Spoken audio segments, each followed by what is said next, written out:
2,000 children alone. Trump's self-inflicted domestic crisis. Washington, AP. Thousands of children split from their families at the U.S. southern border are being held in government-run facilities.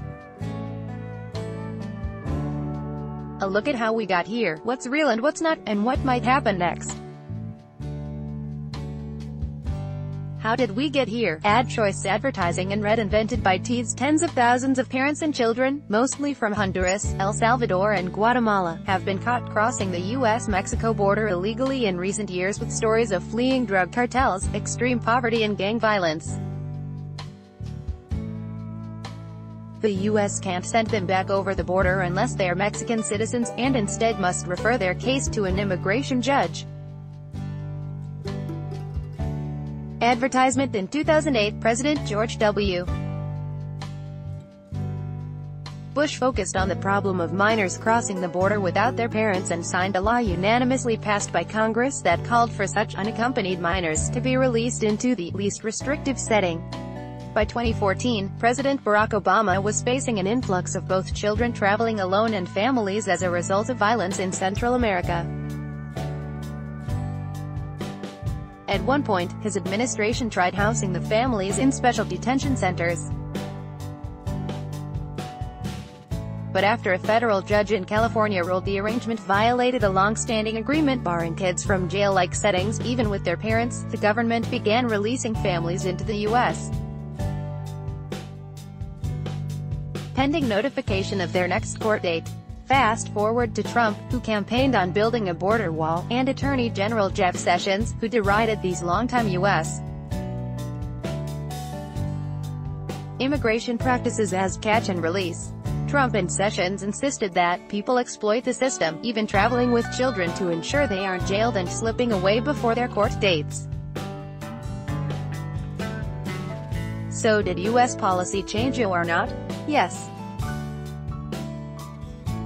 While Trump's new immigration policy doesn't call for families to be separated, as pointed out by Homeland Security Secretary Kirstjen Nielsen, the policy makes separations inevitable. Advertisement. Following Trump's election, then Homeland Security Secretary John Kelly, now Trump's White House Chief of Staff, floated the idea of separating families as a way to discourage illegal border crossings. But much of the administration's focus went into a travel ban aimed at Muslim-majority nations. By this April, Sessions announced a plan. The U.S. would have zero tolerance for illegal crossings.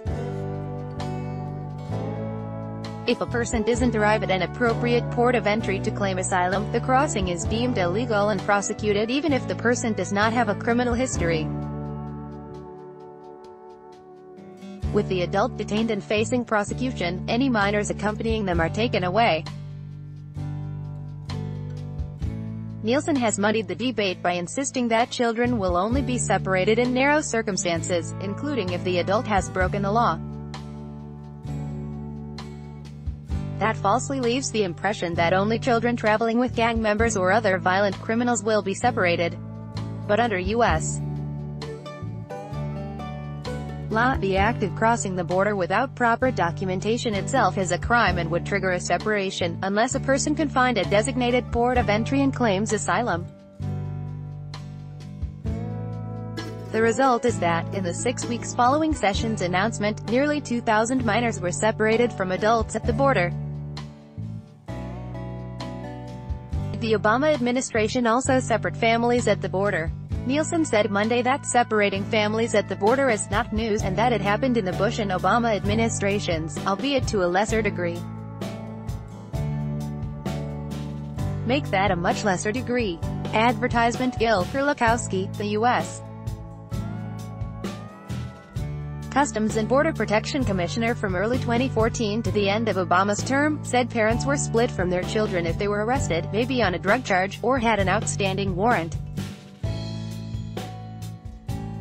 But, he writes, the number of separations was minuscule, considering how many people were coming at the time. Kurlikowski oversaw the border agency in the summer of 2014, when Central American families and children overwhelmed U.S. inspectors in greater numbers than today. What do Democrats have to do with IT? Not much, except that they seem to be seizing on the issue to press Republicans to break from the president ahead of the midterm elections.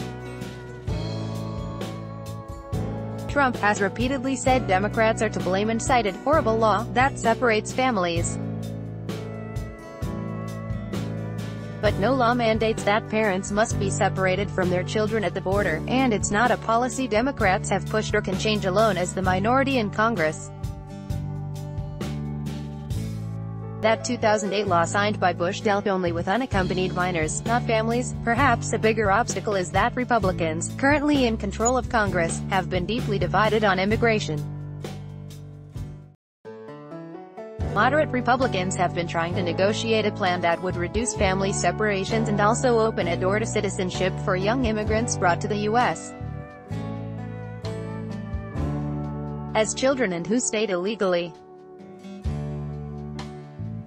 But many hardline conservatives are leery of any legislation that would protect from deportation immigrants who arrived illegally, calling it amnesty, and complicating the GOP's ability to pass legislation in both the House and reach the needed 60 votes in the Senate. Some Democrats have speculated that Trump is using the humanitarian crisis as leverage to negotiate a tougher immigration bill, an assertion the White House has rejected. But White House spokesman Hogan Gidley said Monday that any crisis belongs to Democrats because they are the ones who rejected Trump's initial immigration plan. It's a dangerous situation for this country and it's all on the backs of the Democrats, he told Fox News. What's this about the Bible? Last week, Sessions cited the Bible in defending the policy.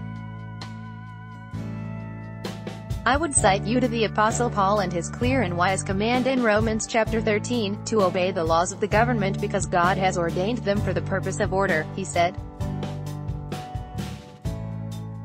White House Press Secretary Sarah Huckabee Sanders defended Sessions' use of the Bible, saying, "It is biblical to enforce the law." But one longtime Trump ally, the Rev. Franklin Graham, rejected the zero-tolerance policy as disgraceful, while former First Lady Laura Bush called the practice cruel and immoral. By Taboola sponsored links promoted links. You may like Vikings. Free online game. Play this for 1 minute and see why. Everyone is addicted. Vikings. Free online game. Win a throne. Free online game. Play this for 2 minutes and see why everyone is addicted. Throne. Free online game on WoW. Fashionable, sexiest camo wedding dresses fantasy according to Mana. Fashionable Undo Farm.